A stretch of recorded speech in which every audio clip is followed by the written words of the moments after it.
कभी सोचा है कि क्या एक सरकारी स्कीम जिस पर सरकार की पक्की गारंटी हो, उससे एक शानदार रिटर्न मिल सकता है? आज हम पोस्ट ऑफिस की मंथली इनकम स्कीम यानी एमआईएस के एक ऐसे ही पहलू को समझने वाले हैं। ये सवाल अक्सर सुनने को मिलता है कि क्या सच में 14% तक का सरकारी गारंटी वाला रिटर्न मिल सकता है। सुनने में तो बहुत अच्छा लगता है ना। तो चलिए आज इसी की सच्चाई जानते हैं। तो देखिए, सबसे पहले एक बात साफ करते हैं। 14% वाला जो आंकड़ा है वो एक मिथक है, एक भ्रम है। लेकिन जो असलियत है वो भी कुछ कम नहीं है। असलियत है एक सॉलिड 8.8% का इफेक्टिव रिटर्न, और वो भी सरकारी गारंटी के साथ। अब सवाल यह है कि ये होता कैसे है। चलिए देखते हैं। ठीक है, तो इस पूरी स्ट्रैटेजी को समझने के लिए सबसे पहले हमें इसके बेस को समझना होगा, और वो है पोस्ट ऑफिस की मंथली इनकम स्कीम यानी एमआईएस। तो ये एमआईएस आखिर है क्या? देखिए, जैसा नाम से ही पता चल रहा है, ये एक मंथली इनकम स्कीम है। ये पोस्ट ऑफिस की एक 5 साल की सरकारी सेविंग स्कीम है, जिसमें एक बार में एक मुश्त पैसा जमा किया जाता है और फिर उस पर हर महीने एक फिक्स्ड इनकम मिलती रहती है। चलिए अब इसकी कुछ खास बातें देख लेते हैं। अभी इस पर जो ब्याज दर है वो है 7.4% सालाना, और ये ब्याज हर महीने मिलता है।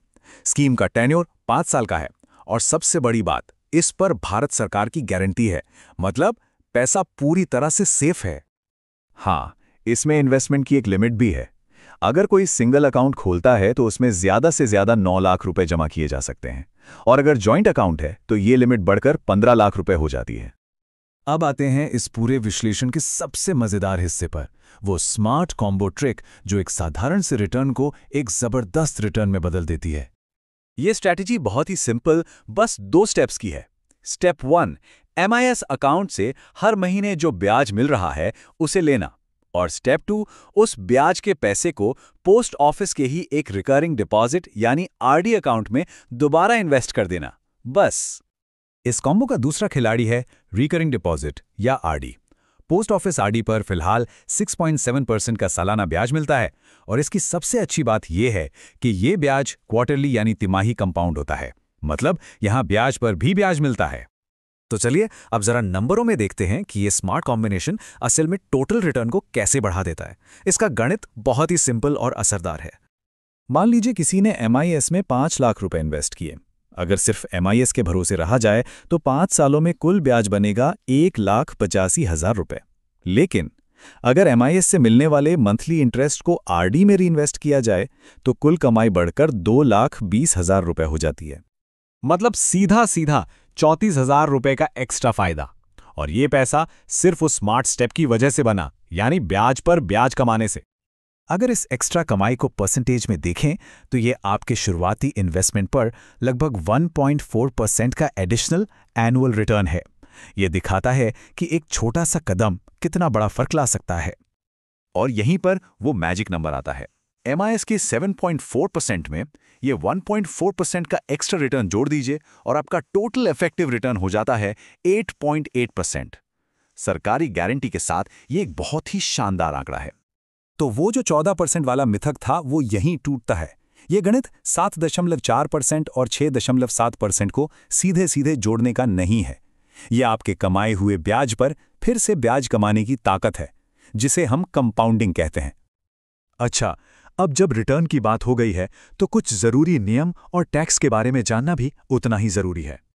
एक बात हमेशा ध्यान रखनी है, एमआईएस और आरडी दोनों से मिलने वाला ब्याज टैक्सेबल होता है।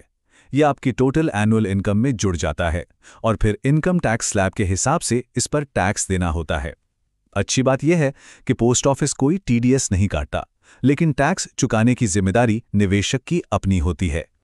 एक और जरूरी बात, अगर कोई 5 साल से पहले एमआईएस अकाउंट बंद करता है तो पेनाल्टी लगती है। 1 से 3 साल के बीच बंद करने पर प्रिंसिपल अमाउंट का 2% और 3 से 5 साल के बीच बंद करने पर 1% का जुर्माना लगता है। तो इसमें वही पैसा लगाना सही है जिसे 5 साल के लिए लॉक किया जा सके। चलिए अब इस पूरी प्रोसेस को एक आसान से step by step action plan में समेट लेते हैं, ताकि इसे आसानी से फॉलो किया जा सके। तो करना क्या है? सबसे पहले तय करें कि कितना पैसा इन्वेस्ट करना है। फिर एक एमआईएस अकाउंट खोलकर उसे अपने सेविंग्स अकाउंट से लिंक करा लें। उसी टाइम एक 5 साल का आरडी अकाउंट भी खोल लें। फिर हर महीने एमआईएस से जो ब्याज आ रहा है उसे आरडी अकाउंट में ट्रांसफर करते रहें। साल के आखिर में टैक्स भरते समय इस ब्याज के इनकम को जरूर डिक्लेयर करें और 5 साल बाद अपना प्रिंसिपल अमाउंट और आरडी की मैच्योरिटी का पैसा कलेक्ट कर लें। तो आखिर में एक सवाल सोचना बनता है, क्या एक स्थिर और भरोसेमंद मंथली कैश फ्लो किसी के भी फाइनेंशियल प्लान का वो ज़रूरी हिस्सा हो सकता है जिसकी शायद अब तक कमी थी? ये स्ट्रैटेजी उन लोगों के लिए बेहतरीन हो सकती है जिन्हें सेफ्टी के साथ साथ एक रेगुलर कैश फ्लो भी चाहिए।